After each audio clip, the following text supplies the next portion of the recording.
Dana, I understand you have podcasting in the blood, the familial blood, the non-blood relations, I should say. Yeah, well, I'm married into podcasting and have always been afraid of coming on a podcast because I know I'm a bad talker.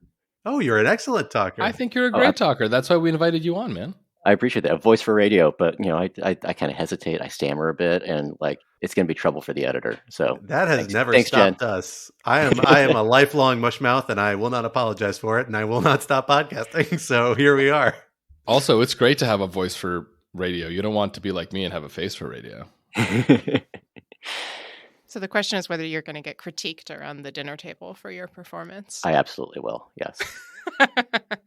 Does your partner ever break into a Casper mattress ad in the middle of dinner? I mean, I feel like if you're marrying into podcasting, you should get some sponsorship deals for daily activities.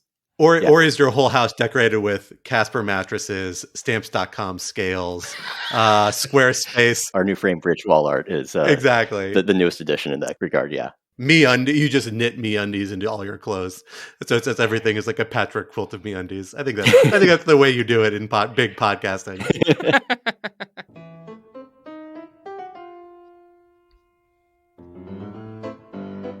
Hello, everyone. Welcome to Rational Security 2.0.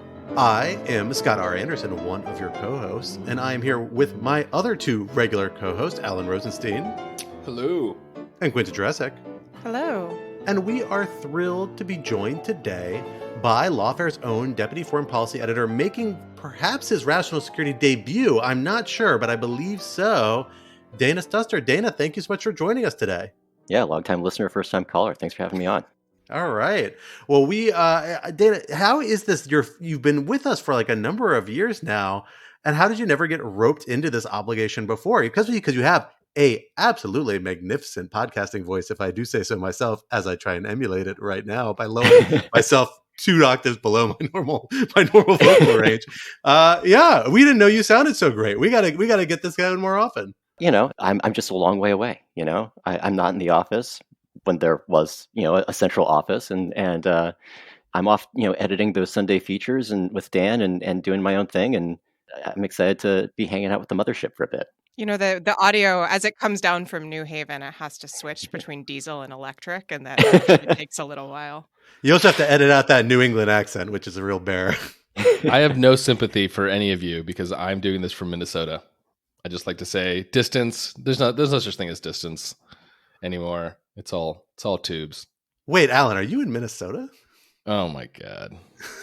How have we not talked about this? I'm in the great, amazing state of Minnesota. For the state fair, right? Yeah. where Alan brags about the Minnesota summer to the period where Alan complains about the Minnesota winter, which I understand changes in the span of about 24 hours. It's already getting very chilly in the mornings when I walk my dog. This is where we get dark, Alan, where Alan just begins to lose all joy for life as the sun begins to set before 3 p.m. in Minnesota, our usual podcasting time. Such a northern latitude. My goodness. Well, we are excited to have all of our non-DC area interlopers here today for what we are calling the So Lonely on a Limb edition. For those who may not recognize it, that is a quote from the classic Smith song, The Queen is Dead, because we are talking about one such development this week, among a couple other notable items in national security and global affairs news. Our first topic for this week, Chechens coming home to roost. Ukraine's surprise counteroffensive in Kharkiv has proven to be a massive success, leading Russian troops to surrender seized territory as they beat a retreat. At the same time, supporters of Russia's invasion of Ukraine, including Chechen leader Ramzan Kadyrov, apologies for the pronunciation, are becoming more openly critical of how the Russian government is managing the campaign. What will these setbacks mean for the future of the conflict and the Putin regime itself? Topic 2. Did you know you could eat them with the skins on? This was a hard one to come up with a good title for, so I just decided to share my favorite Kiwi hack. Last week, Cloudflare announced that due to an unprecedented emergency and immediate threat to human life, end quote, it would cease providing security services to Kiwi Farms, an internet forum infamous for coordinating harassment and doxxing campaigns, particularly targeting transgender individuals. Should essential service providers like Cloudflare be put in the position of policing online content in this way? What's the alternative? And topic 3, spoilers for season 5 of The Crown. For almost a century, Queen Elizabeth II was a stable presence in global politics, even as her country and the global order it helped shape transitioned from an era of empire and colonialism through an international Cold War and into the modern era. What might her death mean for the monarchy and the world moving forward? To get us started on our first topic, let me hand it over to you, Quinta. So in the last few days, we have seen what I think is a genuinely stunning advance in Ukrainian troops engaging in a counteroffensive in the country's east around the city of Kharkiv. They've, I think, eaten up about, I'm looking at the New York Times, it says 3,400 square miles, capturing more territory in the last week than Russia did in the last 5 months. It is honestly quite incredible. There are news reports, photos, videos of Russian soldiers just refusing to fight, absconding, according to the Washington Post, on bicycles and stolen cars belonging to the Ukrainians whose villages they were occupying. I think at one point I saw some indication that the sort of rate limiting step in the advance was actually not the fact that Ukraine needed to fight the Russian army, but that the Russian army was retreating faster than the Ukrainians could physically advance. So this is a frankly stunning turn of events. I think there was reporting that Ukraine was going to begin this offensive, but I think it's fair to say that nobody, even the Ukrainian military, anticipated that it would be quite this effective. It's been aided certainly by a lot of equipment provided by the West. But I think, one of the really big developments is just the complete collapse of Russia. And you have seen that also on, how that has affected Russian propaganda. The New York Times had a really fascinating piece about how sort of pro-war, pro-Z symbol bloggers in Russia were expressing anger with Putin over how quickly the Russian lines had collapsed. There was a really stunning clip on Russian state television that was going around Twitter of various folks, including some members of the Duma, some political commentators, weighing in on the Ukrainian offensive. And a couple of them try to say, this is all going according to plan, and are pretty much squashed by the others who are just saying, this is not working. We need to change our tactics, which is pretty stunning given how outright sort of, jingoistic and aggressive Russian state propaganda was in the early days of the war. So I think there are a lot of different directions that we can take this, frankly. But let's just start off just by calling into question my statement that this was unexpected. I mean, should we have seen this coming? Am I wrong that it was so out of nowhere, the success? Dana, let me turn that to you. I think the speed of it is certainly pretty remarkable. It's been, amazing to watch these videos of, Russian forces melting away, of, liberated Ukrainians coming out to greet the Ukrainian forces as they advance into previously occupied territories, and the amount of territory that they have taken back in the space of a few days is really, really impressive. I do think this all requires sort of a note of caution, though. There's a big disconnect between the way that some people are sort of treating this on Twitter and some of the language that's being used by U.S. officials. So the New York Times also had interviews with Colin Kahl and other U.S. officials who were anonymous, and they're taking a much more of a wait-and-see approach with this. And I think that's warranted. It seems like Ukraine has capitalized on, in part, misdirection, because there was this suggestion that Ukraine's offensive was going to target the south. Russia may have repositioned some assets closer to Kharkiv to protect that front, creating greater weakness in the east where Ukraine actually has advanced. And as Ukraine advances into the east, it is now clearing a corridor that is in between Russian territory and Donetsk, which as Ukraine advances into Donetsk, it's going to be entering an area that has been the site of an insurgency that's been targeting Kyiv since 2014 now. So it will open Ukraine up to a part of this conflict that they have not experienced before, which is that in addition to fighting a Russian invasion, there will be a counterinsurgency element, and that's a much more complicated type of conflict to wage. In addition to the sort of military concerns, There's also the economic concerns. Adam Tooze had a really important write-up this week in his newsletter chart book about the economic toll that the conflict is now taking on Ukraine. And as much as we've talked about, the $25 billion in military aid that the United States has provided to Ukraine, we don't talk a lot about the economic toll that this has taken on Ukraine. The fact that the government is now trying to maintain spending and support to a population in which poverty is increasing. IDPs don't have, internally displaced people do not have means of supporting themselves. And the tools that the central bank in Ukraine have available to them to try to address this are increasing inflation in ways that are raising poverty rates in the country. That's just the near-term concerns for the economic crisis in Ukraine, not to mention the reconstruction costs, which are now estimated at more than $100 billion in the near term. So the advance in the past week has been, really surprising, and I think it's turning the tide and hopefully can start moving things towards some conclusion. But whether or not, what that looks like, I think is still really difficult to predict. The end game is really still up in the air. I'm curious to kind of follow up on that. I mean, there's no question that Ukraine still has a long road to go down here, but it does seem that the Russian military collapse that we're seeing is, I don't know if it's unprecedented, but it does seem like it is accelerating in ways that could seriously hinder Russia's ability to continue this war in anything like what we've seen before. I'm curious if you agree with me that what we're seeing here is fundamentally, or at least in large part, due to just a total collapse of the Russian military's ability and most importantly, willingness to fight. And if so, why? Yeah, I mean, I think we've been seeing that for months now, right? This war has been fought on the cheap with conscripts who had, very little training, with equipment that was wildly outdated.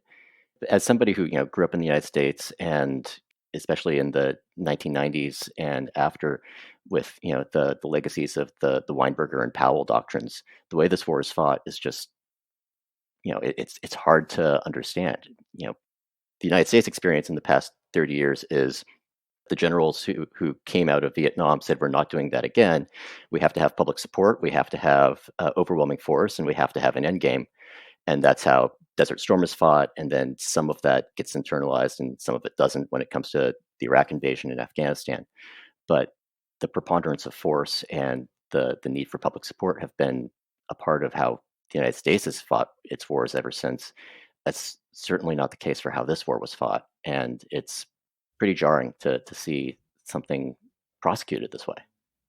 Yeah, I mean, I find it particularly jarring just because, the Soviet Union had its own Vietnam, which is the Soviet-Afghan War, which foundered, it's not a one-to-one comparison, but foundered in no small part because of a lot of those same problems. So it's strange to watch Russia, especially given that Putin has sort of positioned himself and based his legitimacy on being able to provide, stability that was not present in the wake of the fall of the Soviet Union, to sort of repeat a lot of the errors that seem to lead them to this point in the first place. And more than that, it really underscores there's no real easy way out for Russia from this conflict, because the clear indicator, and frankly, the biggest surprise coming out of this conflict, I think, for a lot of people, at least for people who don't closely follow the Russian military, is the fact that it just fundamentally lacks command discipline and organizational elements. I mean, it was the complete failure, and they're all interwoven, a complete failure to secure supply chains or really think through how do you actually do a large scale land invasion in a country for whom control of territory has always been instrumental to its concept of national security, is particularly striking. And then you have that layered on top of the fact that you're dealing with conscripts or even regular troops that don't seem very well disciplined. They don't seem to have a real sense of strategy or cohesion. They obviously have very low morale after what has been, an extended invasion. We know the Ukrainians have been softening up them with artillery strikes, limiting their supply chains. They've been making them feel weak and putting them in a weak position for several weeks, if not months now. But still, this has not been a, years long occupation. This is a few months into a military campaign in which Russia has supply lines and whatnot reasonably well secured, some recent hits from the Ukraine notwithstanding, it's not a great sign for Russia. Because what do? You move troops from somewhere else. You don't have any reason to think those troops would be more effective. You start a draft, you expand conscription, you bring in new people who aren't well trained, aren't well disciplined, and again, are the exact sort of people running away from the fight in this particular conflict. Where does that allow Russia to go? I think the only really two options are you just keep throwing people at the problem. It's just a scale and volume problem. That's not as easy to do, even for a country as big as Russia, because Ukraine itself is also quite large and quite motivated. I think that's an issue. Or the alternative is you go to what everyone is afraid of, which is you go to your massive technological advantage, and particularly you start lowering your threshold, or you start becoming much more accepting of civilian casualties or much more brutal types of offensive conflict. But there are constraints there too for Russia. They mostly have to do with this broader geostrategic position, I think, less about Ukraine specifically. And so it's hard to judge how much those weigh against each other in Putin's mind, the minds of other decision makers. But there are certain constraints there. That said, I think Dana's point is an important one here. These dynamics are unique to the territory that Russia has recently taken. Donetsk and Luhansk, again, were the state of an ongoing armed conflict for several years that Ukraine was having trouble with before this invasion. I doubt the dynamics will be the same there. And then Crimea, very different game. Russia has, built itself in to controlling Crimea for years and has much easier supply lines, much easier control. It's isolated. They have a fairly dominant naval capability, I believe, although I could be off on that, which really plays a much bigger role in terms of Crimea. So it's a different fight there. But in terms of the recently taken territory, it does look like Ukraine has Russia kind of on its back legs. And that's not a good sign for Russia, certainly. You understand why people are taking issue with its management of the conflict. Yeah, I mean, on this last point that Scott was saying about the options that Putin has, which is one, to rustle up more bodies or start being more brutal. At least with respect to that choice, it does seem that the latter is just much more likely than the former. A lot of Putin's continuing popularity and a lot of the Russian people's willingness to sort of go along with this is because there is not a mass nationwide mobilization. Right now, the army is full of basically, poor ethnic minorities who are trying to use the military, as folks do in many countries, as a way of upward mobility. And so, a lot of Russians, especially those in the major urban centers in the western part of the country, are able to sort of ignore the conflict. And it's remarkable. I mean, obviously it's hard to do polling in a place like Russia, but you can do some of it. And it really just does seem like people are kind of tuning out, which is a pretty, and I will say this as someone who's parents and families from the Soviet Union. So I sort of had some sense of what Russian culture was like, at least in the 70s and 80s. The tuning out is a pretty standard defense mechanism, and it has always been in the Soviet Union and in this kind of newly authoritarian, or perhaps extra authoritarian Russia. So it does seem that if Putin wants to escalate, he's going to have to do so through not by finding more soldiers, but by sort of increasing, by using more destructive weapons, basically, or using his weapons in a more destructive way. I think the real question is, given that the Ukrainians probably do recognize that retaking the Donbass and especially Crimea is going to be very, very difficult, does that create any sort of space for negotiation where Putin basically accepts something like, or not something at least not too different than the pre-war status quo, and can somehow spin that into a win? Because otherwise he's going to have to escalate, and it's not going to be probably through a mass mobilization of the country.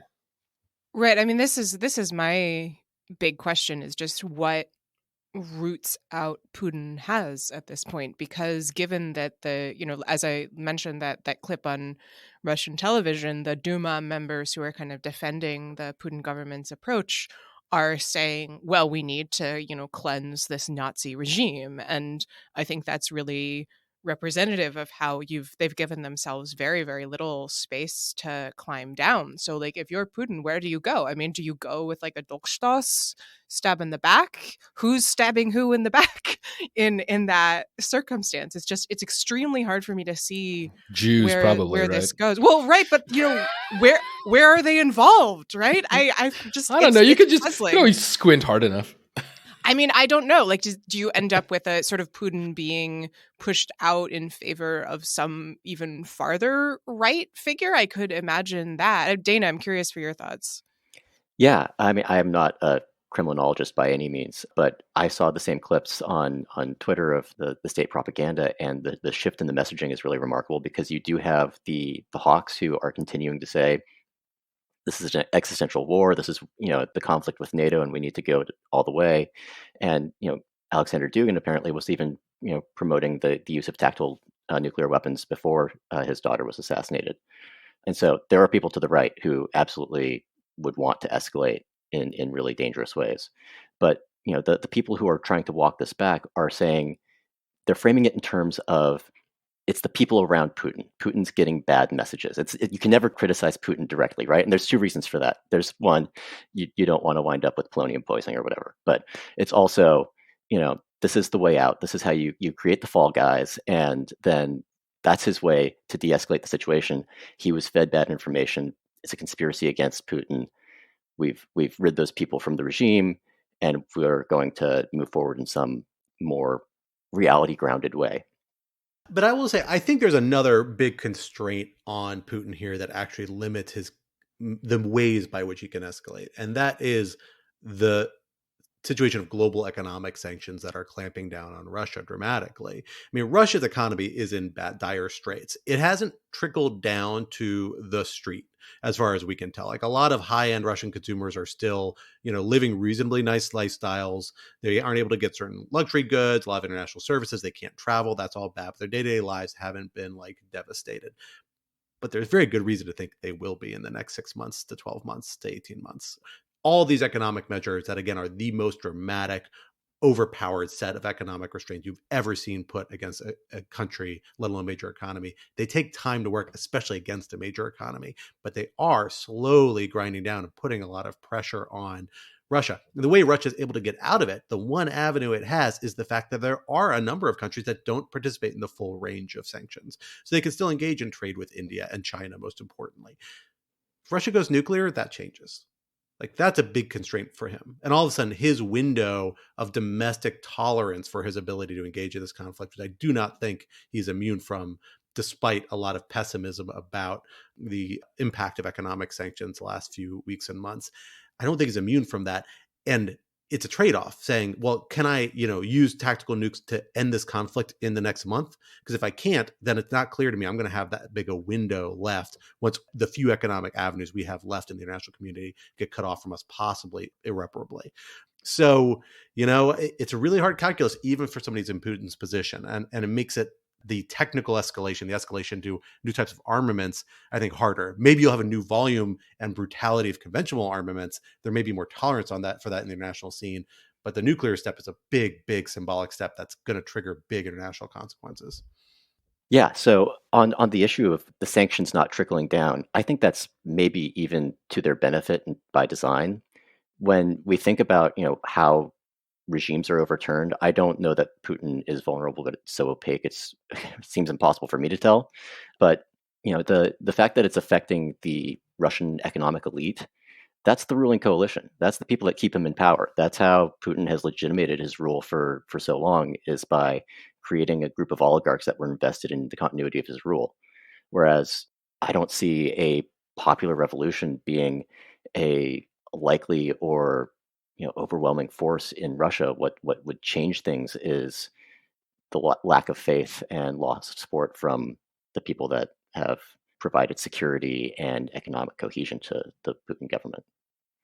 Well, let us go from a retreat in real space to a retreat in cyberspace, because we saw some interesting developments in regards to the services that Cloudflare, a very well known for people who follow cyber activity, internet activity from a lot of dimensions, one of these essential service providers that provides, I think, upwards of 20% of the internet, the ability to defend itself against denial of service attacks and a sort of other kind of essential website services, took action this week to withdraw its services and cease providing them to Kiwi Farms, an online internet forum that has been very controversial because it's become a hub for people coordinating harassment campaigns, doxxing campaigns, swatting, which is where you report people for potentially illegal activity in hopes of getting police presence called to their house, sometimes in a violent way. All these sorts of organized activities targeting, in particularly, transgender individuals who rise to a certain public profile or have been targeted by them. They've been linked to a number of suicides in that regard, but not just them as well. Marjorie Taylor Greene, notably in the last few months, has actually accused Kiwi Farms of being a place where people organize efforts to swat her on multiple occasions and call police on her homes. But Cloudflare did this a little bit reservedly, doing something we've seen in a few other cases where they kind of said, we actually, wish there were some other way to do this. We don't like being in the position to have to decide, do we or do we not provide these services? They actually made this decision just a week or so after issuing a kind of broader legal policy saying we generally intend to wait for law enforcement action before taking action like this, to kind of insulate itself from having to make decisions like this, something that obviously did not work in this particular case. On their account, precisely because they say there's information that Kiwi Farms was involved in some sort of imminent threat to people, was a direct threat that couldn't wait for law enforcement to respond, and so they felt like they had to cut it off. So it raises this question, is this something that groups like Cloudflare should be doing? And are there any alternatives? What is the alternative? Did they have the ability to wait? Are they overstating the case here? Or was it really possible that they were the last kind of line of defense for these individuals who are being targeted by individuals on this internet forum? Quinta, let me start with you, because I know you've been following this case pretty closely. Give us your sense of about where the different actors fall on this particular spectrum of whether they had to act or should have acted. Yeah, so as you say, Scott, this is not the first time that Cloudflare has taken this action. It took it in 2017 regarding the Daily Stormer after Charlottesville, when the Daily Stormer published some posts inciting violence and enthusing over the murder of Heather Heyer, the woman who was hit by a car at Charlottesville. It also pulled service to 8chan after the El Paso and Poway mass shootings in, I think, 2019. So all of those are cases that are explicitly linked to white supremacy, far-right extremism. I do think before we go farther, it's important to understand why we're having this conversation about Cloudflare specifically. So, we talk a lot about social media platforms moderating. Twitter can take down your posts. Should they do that? Who knows? Yada, yada, yada. Cloudflare is kind of differently situated because, as I think you kind of indicated, Scott, it's at what's usually called the infrastructure layer, kind of the level below what you see on Twitter. It's what allows you to access Twitter. It's what allows certain websites to stay up, and it provides a number of services in that space. And so the question is really, given that infrastructure providers are operating sort of not on the content level, and also just that there are like way fewer of them. So as you said, Scott, Cloudflare is responsible for just a huge amount of the functioning of the internet. In this instance, the service that Cloudflare was providing to Kiwi Farms, and I think the same thing was providing to 8chan and Daily Stormer, was essentially DDoS protection that keeps you, if somebody is trying to basically denial of service attack your site off the web, Cloudflare will help you out. And I should say Lawfare also uses Cloudflare for this purpose. So then the question is, if Cloudflare will no longer serve you, then you have a really limited set of options. And so the question is, given that there are so few alternatives, do we really want these sort of infrastructure layer players to be engaging in the process of content moderation at all? The comparison that people often use is, if I'm using my landline to make bomb threats, do we want the phone company to cut my service? Is that acceptable? Now, I think there are reasons to question how much that analogy actually holds.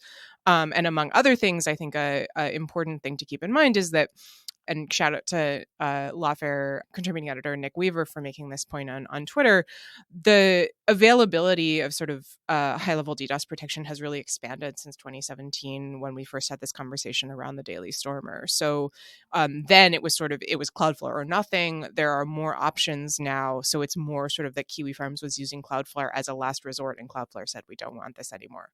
With all that background, I should say, look, Kiwi Farms is an unbelievably noxious site. I think it's good that it's off the internet. I think that it is important, frankly, that Cloudflare seems to have recognized that this kind of anti-trans violent extremism has reached a level of harassment and violence that is comparable to the kind of other extremist sites that Cloudflare took off the web. That said, it is really striking to me that Cloudflare put up essentially exactly the same kind of, woe is me, heavy lies the head that wears the crown blog post that they put up in 2017 when they took down Daily Stormer. Matthew Prince, the CEO, put up a blog post then saying essentially, I took the Daily Stormer off the internet. I don't think I should have that power. We need to have a conversation about putting together more robust sort of standards and structures for this kind of thing. It is incredibly striking to me that 5 years later, they put up essentially exactly the same blog post about Kiwi Farms, even after they just set out this pretty detailed policy about how they were and weren't going to moderate content on a variety of services the week before. And that suggests to me that, we've made some progress since 2017. We've certainly made a lot of progress in sort of the sophistication of thinking about moderation on the content layer since Charlottesville. But on the infrastructure layer, we're in a lot of ways really just at the same place that we were then, and that's not acceptable. Just one quick note. My understanding is that it's not 100% clear yet whether Kiwi Farms is permanently off the internet. It was able to come briefly back after Cloudflare rejected it through a much smaller service provider that's kind of consciously, or at least well known for providing the services to other far right sites and also pornographic sites and whatnot. I think it's Vanwa Tech, something to that effect. Although it's not clear whether it's actually up and operational fully yet. At least the CEO of that company has said, I'm willing to do this and get them back up and running. So it's not clear it's gone for good. Certainly, though, this is a big hit to its ability to keep operating. The thing I want to emphasize is I think what's really important here is not where Cloudflare exists on the stack, as it were. It's how much Cloudflare owns the area in which it operates. I mean, people talk about the different layers of the internet, right? There are these different models, 4 layers, 7 layers, all that sort of stuff. These are just abstractions. At the end of the day, it's just voltages going through wires, or I guess radio signals in the case of stuff, right? It's just bits. It's a series of tubes. It's a series of tubes. It is 100% a series of tubes. It really is. There are a lot of tubes, right? It's just bits. And so obviously for various reasons, it's helpful to distinguish between the application layer and the internet protocol layer and the transport layer and the physical link layer and all that sort of stuff. But it's not that being at the application layer makes you less important than being sort of buried farther down in the stack. It's that if where you are in the process, you are a bottleneck, right? Or at the very least, you own so much of it that you can control everything goes through, then you have this problem, right?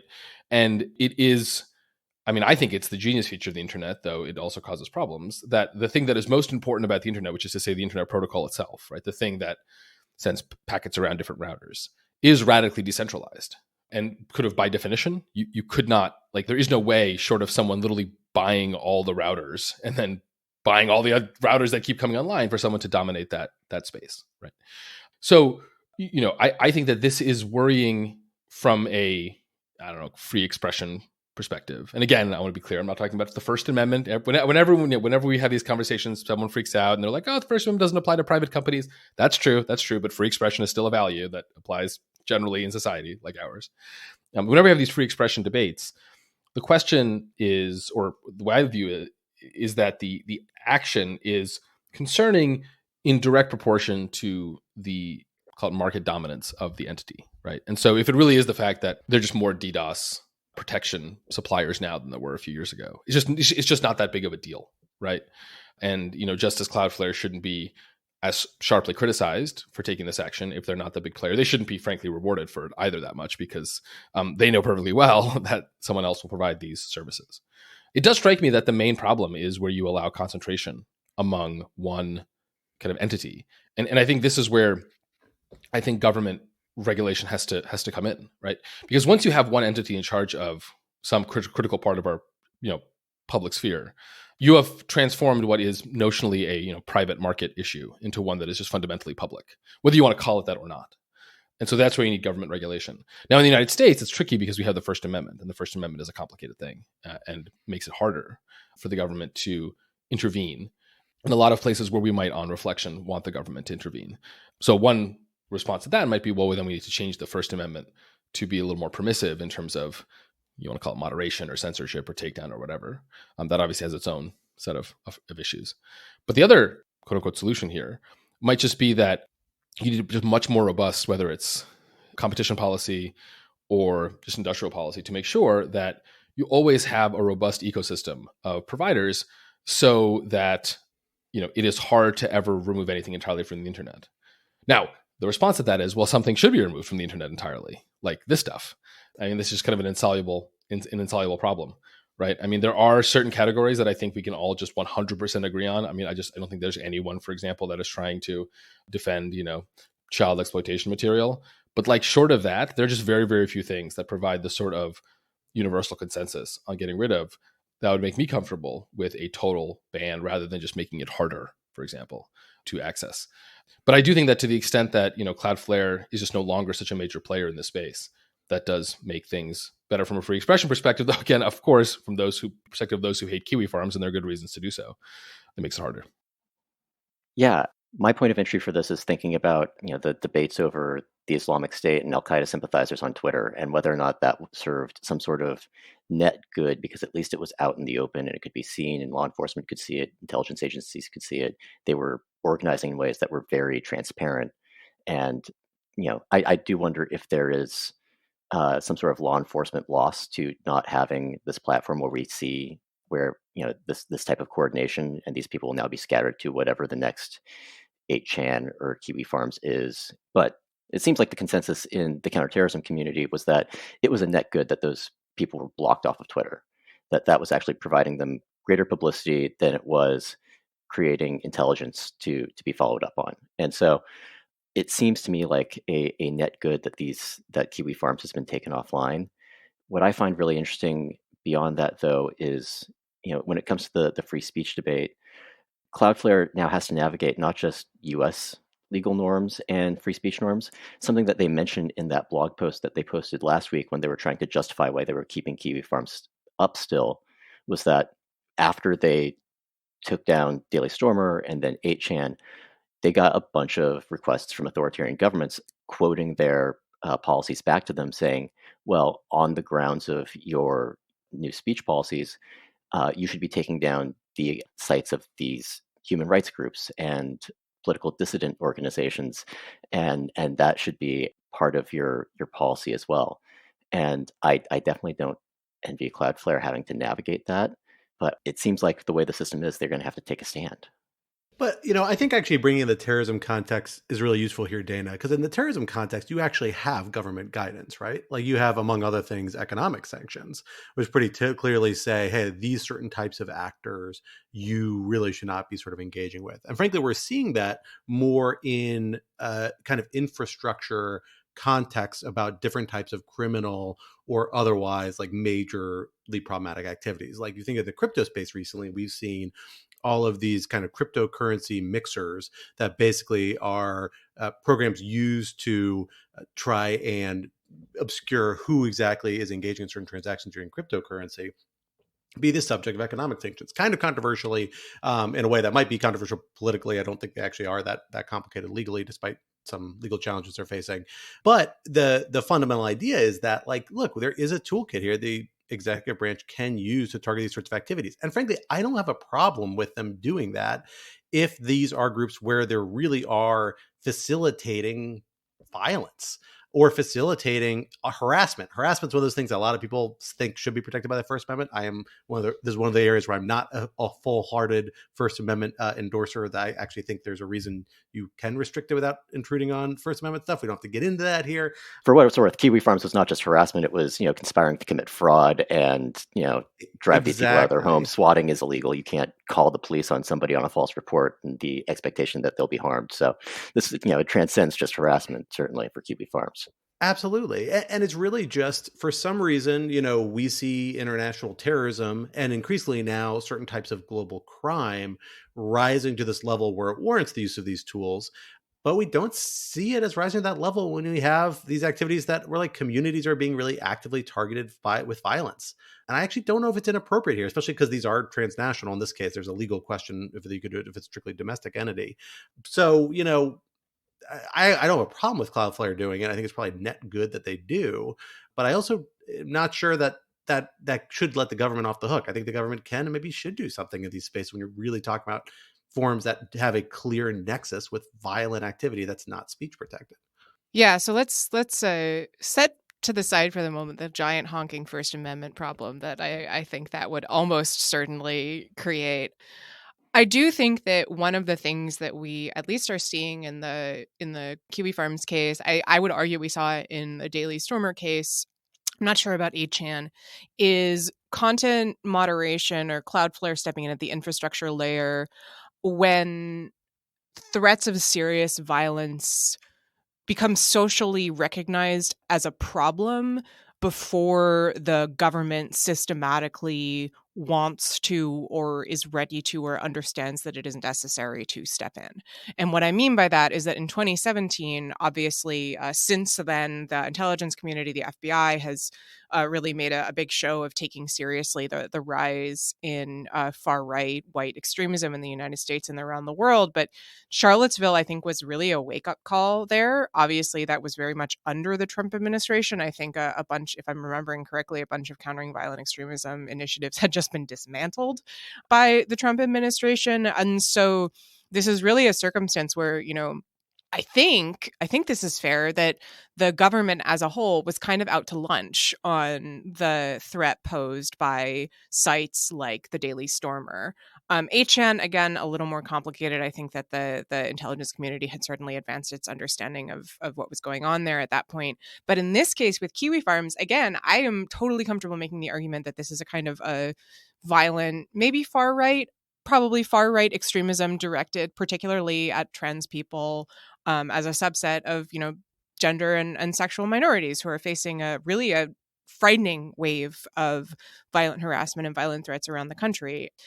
And I don't think that, frankly, the government is at a point where it can or will recognize that precisely for what it is, in part because it is so politically controversial. Like, you can imagine if it turns out that, the FBI develops a task force on this, 100% Christopher Wray will be hauled up before the Senate Judiciary Committee and just get torn into by Republican senators who are mad that he's, investigating average everyday Americans. And so I think that part of what is happening here, and again, I don't want to say that law enforcement isn't necessarily taking these threats seriously in the individual instances. Cloudflare did say that they were coordinating with law enforcement, but part of what we may be seeing is the sort of ability of private entities to play that kind of gatekeeping role when a social problem spins into crisis.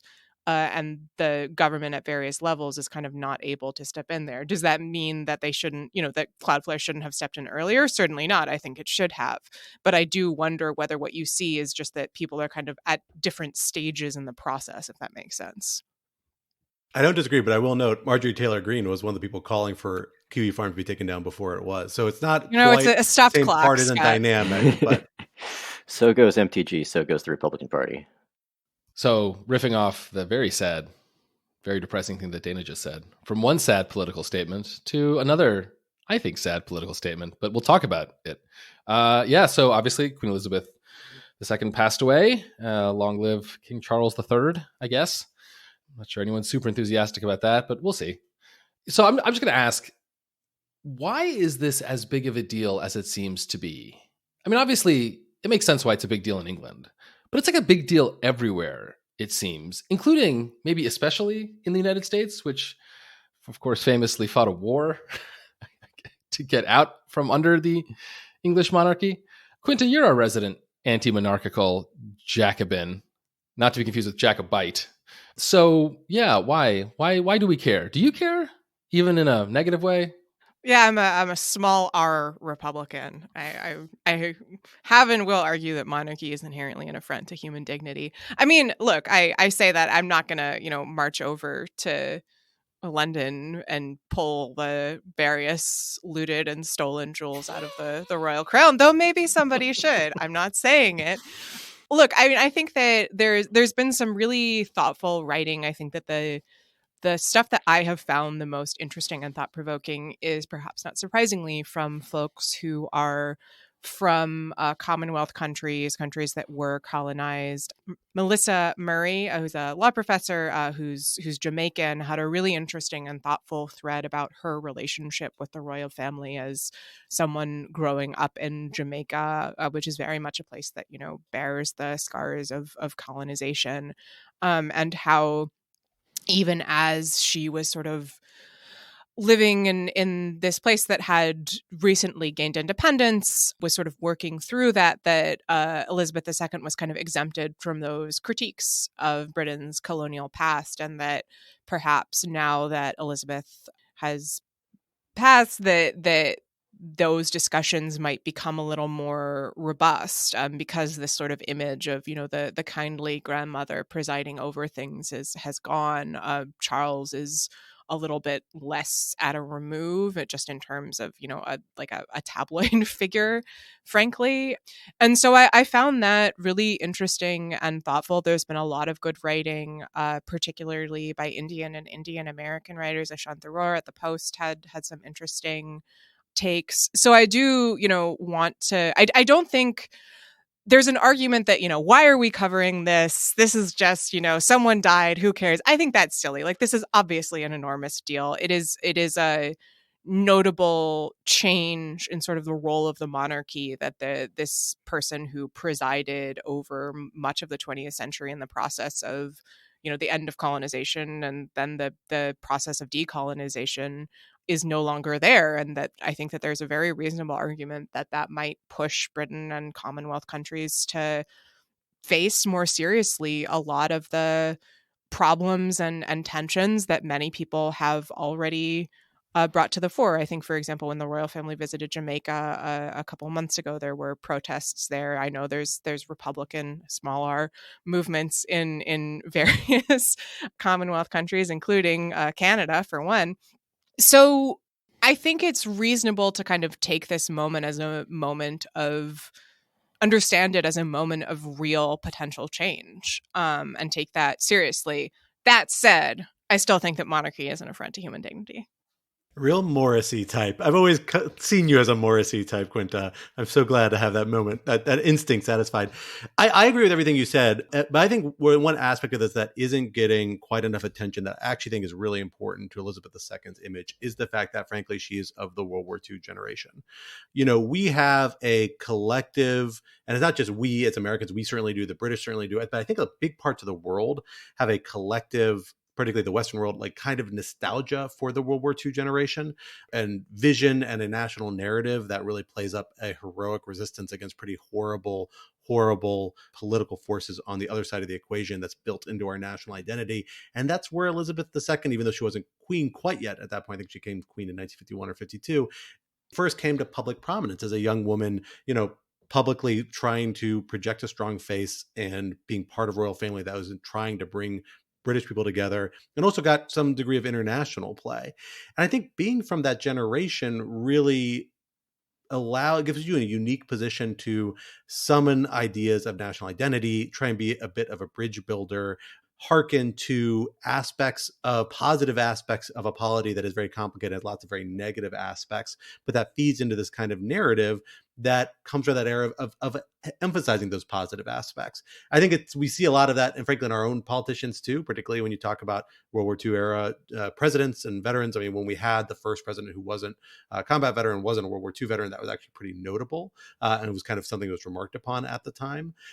So, I think that makes it, she's a kind of irreplaceable figure. It's not just the personal dynamics of her and Charles, although there is an element of that too. But you don't have a generation or a figure in the incoming generation that has that sort of power to bring people together, or that harkens to a sort of collective experience that has that sort of national resonance.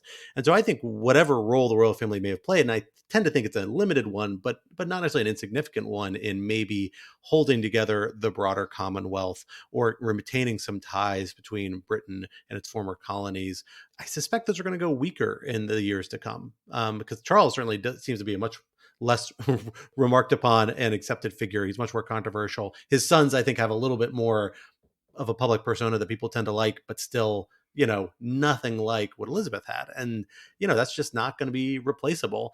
And, it'll be interesting to see what Britain looks like and its relationships look like without that sort of mortar in place, adding to the broader structure of the Commonwealth relationships. Dana, where do you fall in this? Are you a small R Republican? Or are you a ultramontanist? Is that the I'm the a term? rabid anti-monarchist, and I've also been surprised by the outpouring of complicated feelings, but grief being among them from the former colonies. And it's really fascinating to me that, the Queen was able to be this kindly face of decolonization that could reconcile and recognize newly independent governments, even while the government itself was doing things like, prosecuting the Malayan emergency and suppressing the Mau Mau rebellion and engaging in the Suez Crisis war. It seems like, the symbol that the Queen became as the national symbol, it's partly this figure that she presented and the way that she embodied national values and national characteristics. And part of that was the legacy of World War II. But the symbolism seems to rest a lot on the sort of fiction that she's an apolitical figure, that she can embody all of British character and virtue. And the more I read about the British monarchy, the more that just seems like an incredibly convenient fiction that the monarchy itself created. This is an institution that is not subject to taxes, that is not subject to race and sexual discrimination laws, that is, has laws that hide its wealth from the public, that has veto power through king's consent over matters of war and peace and economic issues relevant to their commercial interests. These are not the characteristics of an apolitical democratic institution. And that was, visible in really striking ways on Monday during the funeral, when people who held up signs saying abolish the monarchy, or who heckled Prince Andrew for his connection to the Jeffrey Epstein scandal, were arrested on the street. So it's a strange institution. I'm going to put forward a Burkean defense of the monarchy, which is, if you were designing a system, that may be the only type of defense of the monarchy. What other type is there but Burkean? But by means, of course, obviously it's the only defense of the monarchy. I mean, I don't know, isn't there this like that weird Curtis Yarvin ultra right dude who wants I was going to mention Smallbug. Yeah, it's just so stupid. No. I think it's the only possible defense of a monarchy, but it's actually not a trivial defense of a monarchy, which is to say that it is hard to Here's my deep thought of the day. It's hard to have a working society. It's hard to get there, right? It's hard to get to Denmark, as the political scientists say. And sometimes getting to Denmark involves hundreds and hundreds of years of a particular path-dependent social and political evolution that involves a monarchy. And at least in England's case, that monarchy seems to have served a reasonably useful purpose. See, for example, the relatively high favorability ratings of the monarchy in England. We'll see if that stays through. I keep wanting to say Prince Charles. It's obviously King Charles. I suspect, in part, that depends on how long he is king before we get King William. But we will see on that. But I'm just saying, the monarchy does not strike me as obviously worse than any other figurehead in a kind of split head of government, head of state system. Now, you don't have to have such a system. We don't in the United States. That, of course, causes its own problems. And I do think that England has obviously sanded down the most anti-democratic features of the monarchy. So, Dana, you do point out that there is this notion of queen's or king's consent, but of course, it's not. The whole point is that it's not used, because if it were used, they'd get rid of the monarchy. I'm getting a lot of we're gesticulating. Yeah. So look, it technically, no, it is not used. However, the Guardian had a big piece of reporting in 2021, basically about how what happens is often that legislation will go to the palace, and then the royalty will basically look at it, make proposed tweaks, and send it back. So it's not technically used, but the Queen had a substantial input on a number of pieces of legislation, many of which involved legislation that, essentially allowing the monarchy to continue hiding its wealth, not being taxed. So it's not, implemented to block, major social programs or things like that. But I do think that it is important to understand that this is not, totally a paper tiger, that this is a figure who has no elected authority. It's purely hereditary and is basically using that to conceal private wealth. The Guardian's actually been on this beat for more than a decade now, and one of the wildest thing to me was when they found that in 1999 Parliament was going to pass a law that would give the authority for strikes on Iraq to Parliament, and the Queen outright vetoed it, and would not hand over the authority to use military force. And that is a pretty shocking, undemocratic thing to do. Might have been the right thing to do in 1999, but certainly wasn't democratic. I mean, it didn't seem to stop the United Kingdom from going to war in Iraq later on. I take your point. I'm just saying, it does not strike me that because England has a monarchy, it is not just as much, frankly, at the end of the day, on the important dimensions, a liberal democracy, just like America, France, and I don't know, South Korea. Does South Korea have a monarchy? I know Japan has a monarchy. South Korea does have a monarchy. It does not have any political influence. What? Really? Yeah. What? Wait, what? How? I'm not sure. From whence? I think it predates the Japanese colonial period. It Wow, must. fascinating. That's so interesting. Good call, Alan. I'm just saying, I am frequently surprised at how many countries have these like secret monarchies that you don't know about until you discover that like there's like a king of Belgium or something. Like, anyway, the thing that I want to say that I think is more relevant, and this is in response to the capital D discourse on Twitter. I think people who get upset because on the death of the Queen, people say mean things about her are kind of missing the point. A public figure, by virtue of being public, loses the ability to just have platitudes said about them. Now, I don't think you should be unfair, right? You should say there are good things, bad things, et cetera, et cetera. At the same time, though, I do think that it is a mistake to try to presume, and at least the Twitter that I read is kind of more lefty Twitter, try to presume for other people what they ought to think about the Queen and what they ought to think about the British Empire and the history of colonialism and the relationship of their country to the Commonwealth, et cetera, right? If any country that's part of the Commonwealth wants to chuck the royal family overboard, they should 100% do that according to their democratic process. I don't think that the British monarchy would try to veto that. But if they also want to say, look, history is complicated. It's very, the history of history is one long, complicated history of empires and this and that and, et cetera, et cetera. And, we want to be proud of this part of our history or that part of our history, or we want to, whatever the case is, and keep that, respect that. I think that's also totally, totally valid. The point I'm just trying to make is that there's no obvious right answer, I think, for any particular individual or person as to what their relationship ought to be with this, right? And so I think we should just recognize that this is a complicated matter. Very Berkeleian. I don't mean to tell British people how to live their lives. I'm expressing my own confusion and alienation at their institutions. I will say the one angle, I actually think it breaks both ways. I'll add to Alan's pseudo defense of the British monarchy as opposed to monarchy broader as an institution, is that I think you're absolutely right. On the one hand, the British monarchy is such a relatively seemingly benign is overstating it, but relatively harmless on a certain degree. Like, yes, it has certain policy input, particularly has the ability to kind of capture parts of the system in its own self-interest. I think that's probably highly problematic. It's had certain policy roles, but it's really limited. Like, people who are blaming Britain's bad behavior over the last 100 years on the monarchy are missing the mark. British people, sorry, you're not getting off that easy. Exactly. If I may just interject really briefly, like the Mau Mau, like the horrible treatment of like the Mau Maus in Kenya, it's not because of Queen Elizabeth II. It's because Britain had an empire and they were really into it. Well, sure, but she does literally have the looted jewels from that empire in her crown. So I don't think you can disentangle it. She is not responsible for personally torturing the Mau Mau, certainly. Still midpoint. Hold on.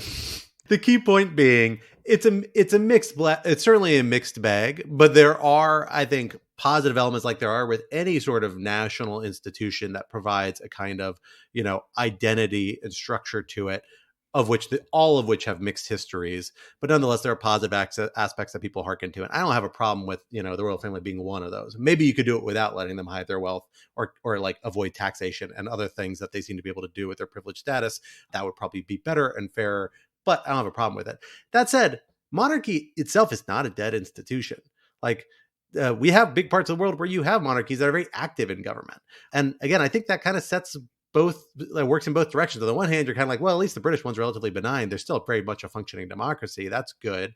But on the flip side of that, it's also saying like, yeah, but you're also maybe maintaining this idea that monarchy can actually play a major role in a functioning democracy. And it's actually relatively rare that the British monarchy got to that point. You've seen a lot of other systems where you've had motion towards democratic systems at various points then really get hedged in by monarchs who aren't able to release power or are unwilling to kind of relinquish authority, and then are able to provide, by allying with certain factions within the budding parliament, play off and kind of undermine democratic institutions in favor of certain cliques within political association. I'm thinking of multiple Middle Eastern countries that basically fit this model. I'm sure Dana, who spends more time with this than I do, can probably think of a few as well. So it's not necessarily harmless to put forward this idea that monarchy can have a role in a stable and effective democracy, because I'm not sure it actually usually can. It's really the exception. It's kind of like the old idea about American executive government. Like, we're actually very unique in how our presidency operates in relation to the legislature, and it's almost always been a failure in almost every other country. So I think most people have accepted that's actually a very bad model for new democracies to follow, and we should move away from it. It's probably the same about monarchies mixed in with parliamentary democracies. It just happened to work in this one case, and maybe the world would be better if that one case stopped pretending it works perfectly and just moves away from it altogether. But who knows? Well, unfortunately, we will have to leave the conversation there for this week, but this would not be Rational Security if we did not leave you with some object lessons to ponder over in the week to come. Alan, let me hand it over to you to get us started. What is your object lesson for this week? So my object lesson is thanks to one Quinta RatSec, who on her recent trip to the Jersey Shore, incredibly kindly, not just purchased for me a box of the famous Shriver's saltwater taffy, but then shipped that box to me in Minnesota, where it was devoured by my family in a embarrassing and somewhat stomach ache inducing short period of time. Saltwater taffy is terrific. Especially, I love the fruit flavors. I have to say, I'm not sure why you need a sarsaparilla flavored saltwater taffy. I feel like that's more for nostalgia's sake. I'm definitely in the kind of tutti fruity saltwater taffy camp, but it is delicious. And Quinta, it was just so delightful. Thank you so very, very much. Yeah, I think the weird flavors are part of the fun. I don't know if the box I sent you had the American flag flavor, which is pretty disgusting, I have to say. What does it taste like? Yeah, an eagle. Bald eagle flavor. Oh, amazing. Eagle feathers. Yeah. Oh, Eagle feathers. Very good. Very good. I don't know. The whole experience reminded me a little bit of what is that thing in Harry Potter? It's like the jelly beans, some of which are like booger flavored or something. Bertie Bott's every flavor. That's real world, man. That's Jelly Bellies. Totally is Jelly Belly. Anyway, thank you again, Quinta. Yeah, highly recommend Shriver's saltwater taffy. It's the taste of America. Quinta, what do you have to share with us today? I have a Civil War era meme, which I encountered on Twitter and genuinely made my day. So this is, I'm not sure precisely which year it is from, but it is some kind of woodcut maybe from the Civil War, clearly from some kind of northern publication. So I will describe it to you, dear listener. There is a very smug-looking man with sideburns and glasses. And the caption it could be Alan or I. Go on. The caption is, "One of the Southern chivalry after reading the Southern account of the terror-stricken North." And then in the next picture, the guy has an expression of extreme shock.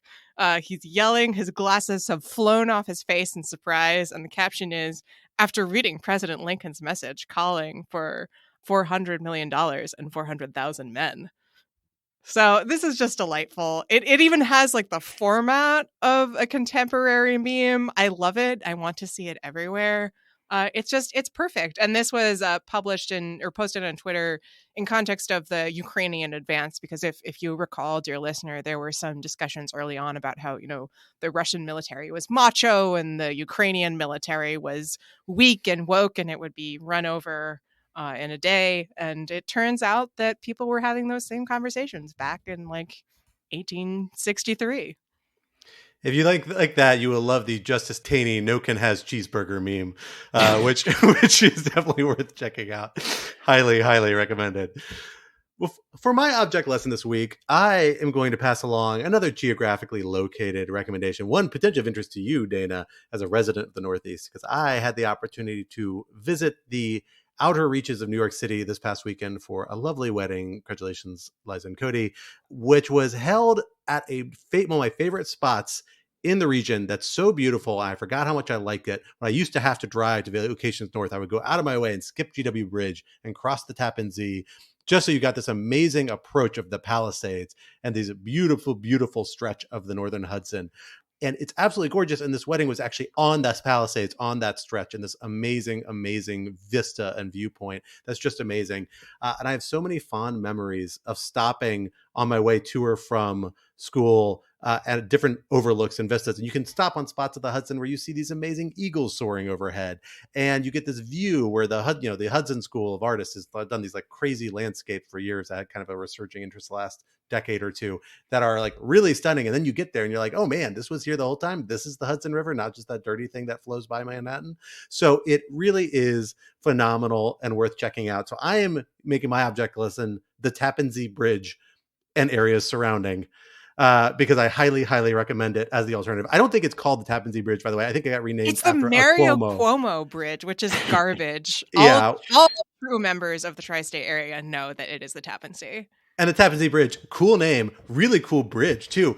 Kind of spooky going off to the sides, hedgehog light. It's really phenomenal. So highly, highly recommend. So I will say although I grew up on Long Island, the moment my brother and I went off to college, my parents upgraded to Westchester, and they actually live in Tarrytown, like 300 yards or something north of the Tappan Zee Bridge. Oh, I'm so jealous. I had no idea. Yeah, my mom's office has this amazing look out onto the bridge. It's really cool, especially at night. It's super beautiful. Yeah, highly recommend it. There you go. Recommendations all around. You should come for Thanksgiving, Scott. We'll put you in the room. I love it up there. I'll do it. All right. Well, Dana, you have the last slot for today. What is your object lesson? I went really boring. I just pulled a book off my shelf. But as I was, reading the news about the Queen, I was, reminded of a book that I was assigned in my first semester in grad school. It's Daniel Zeblat's Conservative Parties and the Birth of Democracy. And if you want to understand how these peculiar institutions maintain, is a fascinating read. It's a comparative analysis of democratization in the United Kingdom and Germany, and the consolidation of democracy in the United Kingdom and the failure to consolidate democracy in Germany prior to World War II. And his conclusion is that you need the wealthy aristocrats to buy in.